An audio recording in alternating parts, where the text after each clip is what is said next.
Okay, it's me again, Miss Geraldine Villarasa. Okay po, andito pa rin po ako sa San Andres. Meron pa rin po akong ilulocate na isa pong property. Siya naman po ay beachfront. Ano po? Mula po doon sa National Highway na aking dinaanan kanina, meron po siyang barangay road na papunta po dito sa property. Dito po sa beachfront. Ang lawak po ng beachfront niya ay nasa 599 square meter. Then ayan po, yan pong natututukan na yan ng aking camera. Yan po yung barangay road na nanggaling po doon sa National Highway. Then ayan po siya. Ito po ang barangay road. Then ito po ay diretso pa rin po yan doon sa mga kabahayan na yon, ang barangay road na yan.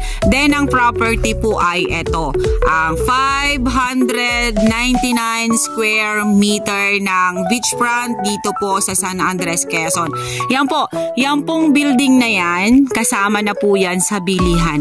Lahat po ito ay kasama na sa bilihan. Wala na pong tatanggalin dyan sa area na yan, kahit yung bangka na yan, hindi na po yan tatanggalin. Ano po? Yan. Ito naman po ay kalsada rin po ito papasok doon sa beach na yan. Then ito po naman, ayan, yan pong may bakod na yan, papunta po yan doon hanggang doon po sa bungad ng beach.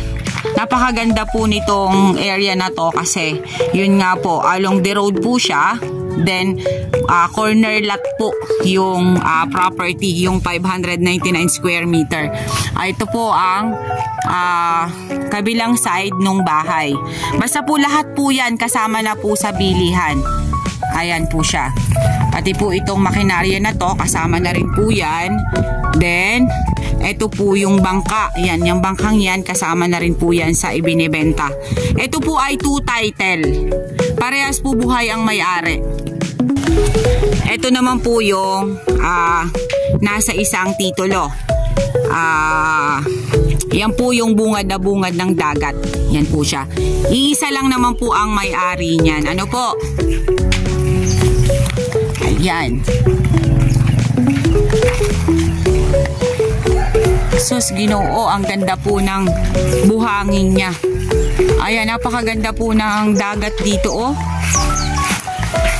Ayan po, ito po yung nasa 299 square meter na harap po mismo dito sa dagat. Ano po, yan po. Ito po yung nasa isang titulo. Yan. Ilan? Okay po, 22 meters po ang frontage niya dito sa dagat. Dito po talaga ang pinagkakakitaan po ng mga tao dito ay pangingisda. Kaya yung pong bangka na yun na pinakita ko sa inyo, yun po ay kasama na sa bilihan. Pwede po nang makakabili yun nitong property na ipang pangisda dito. Ayan, kukuha na lang po tayo ng tao na pwede ninyong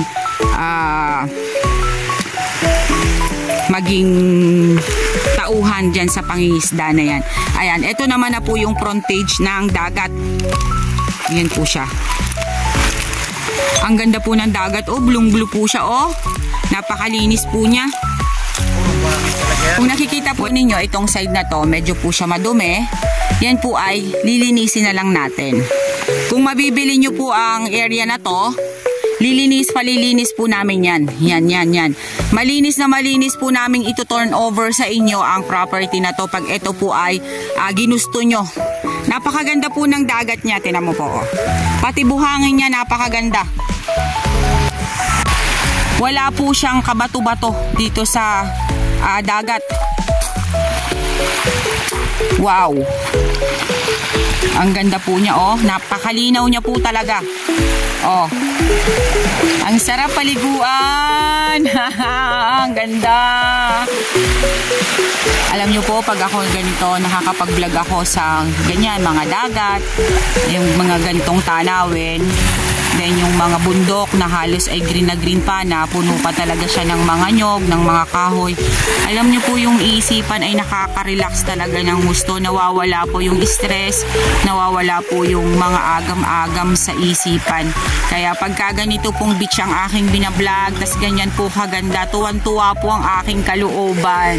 Kasi nakakahinga ako ng maluwag. Kaya po yung mga buyers na gusto pong magkaroon ng beachfront dito sa Quezon Province, eto na po, napakaganda po ng area na to. 599 square meter, 2 title.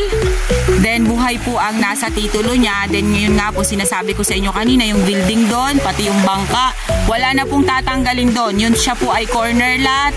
Then ang dagat po niya, napakaganda, napakalinis po siya, oh. Yan pong mga maruming yan po ay ating lilinisan kung sakasakali po na magugustuhan ninyo yung area namin. Ano po? Sus, napakaganda po niya, oh. Napakalinis po ng tubig. Hindi po siya katulad ng ibang mga beachfront na ang tubig ay pag sumalpok dito sa dalampasigan ay medyo madumi. Ito po hindi, sobrang linaw po niya talaga, oh. Pwede ditong gumawa ng baklad? Oo. Yung doon, gusto nga naman, puros na yung bato. Doon din, puros na yung bato. Ito talaga. Pero ito lang gitnang to talaga ang pulos siya. Ano, makikita naman talaga eh.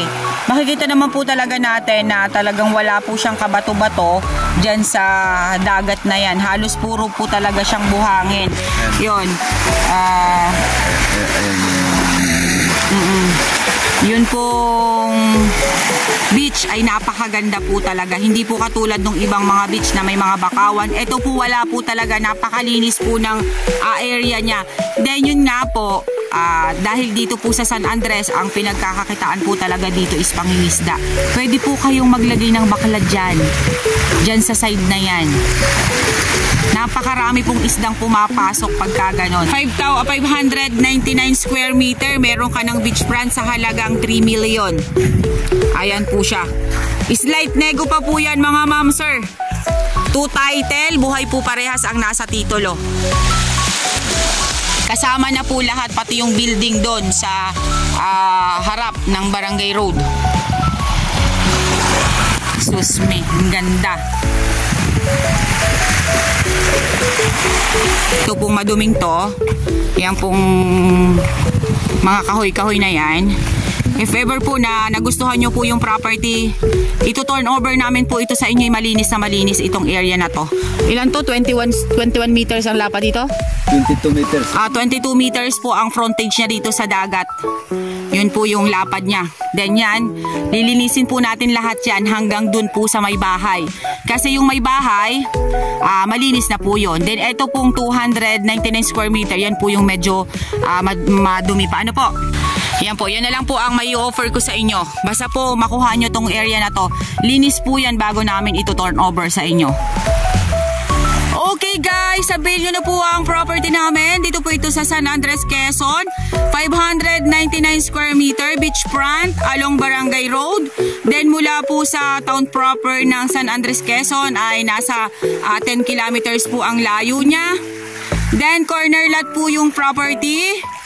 Then ang frontage niya po dito sa dagat ay 22 meters. Then yan po, makikita naman po ninyo, napakaganda po ng tubig niya.